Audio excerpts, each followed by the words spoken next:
আওয়ামী লীগ নেতার দখল থেকে আবারও প্রতিষ্ঠাতার নিয়ন্ত্রণে ফিরল কক্সবাজার ইন্টারন্যাশনাল ইউনিভার্সিটি। 2020 সাল থেকে তৎকালীন দুই মন্ত্রীর প্রভাব খাটিয়ে প্রতিষ্ঠানটি দখল করে রেখেছিলেন আওয়ামী লীগ নেতা সালাহউদ্দিন আহমেদ। ক্ষমতার পট পরিবর্তনের পর এটি পুনরায় নিয়ন্ত্রণে নেন প্রতিষ্ঠাতা মুজিবুর রহমান।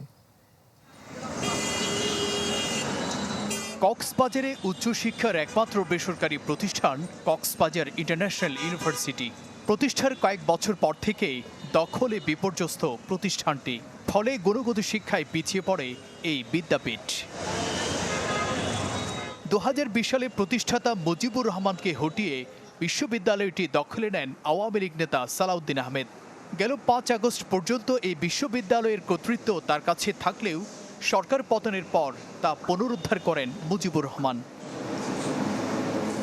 মুজিবুর রহমানের দাবি, সাবেক দুই মন্ত্রীর প্রভাব খাটিয়ে অবৈধভাবে দখলে নেওয়ার পর তাকে বের করে দেন সালাহউদ্দিন। নিজের আধিপত্য বিস্তারে অনেক শিক্ষককে বেতন না দিয়ে জোরপূর্বক বের করে দেন এই আওয়ামী লীগ নেতা। হাসান মাহমুদকে পুরস্কার 100% কপার কন্ডেন্সারে তৈরি ভিশন ফ্রিজ, তাই গুণে মানে অটুট থাকে বছরের পর বছর।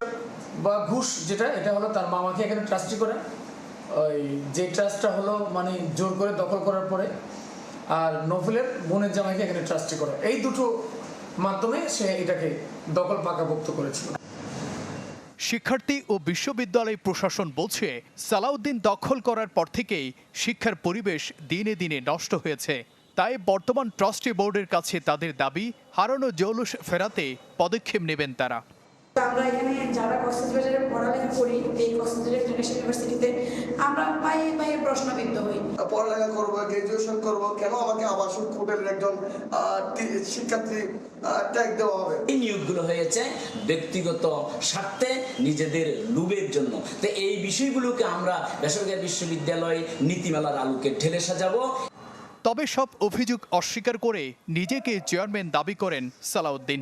আমার অগোচরে তার পরিবারের 11 জন 14 জনকে একটা ট্রাস্টি বোর্ড, ভুয়া ট্রাস্টি বোর্ড তৈরি করে, যা কোনো জায়গায় কোনো রেজিস্ট্রেশন পায়নি।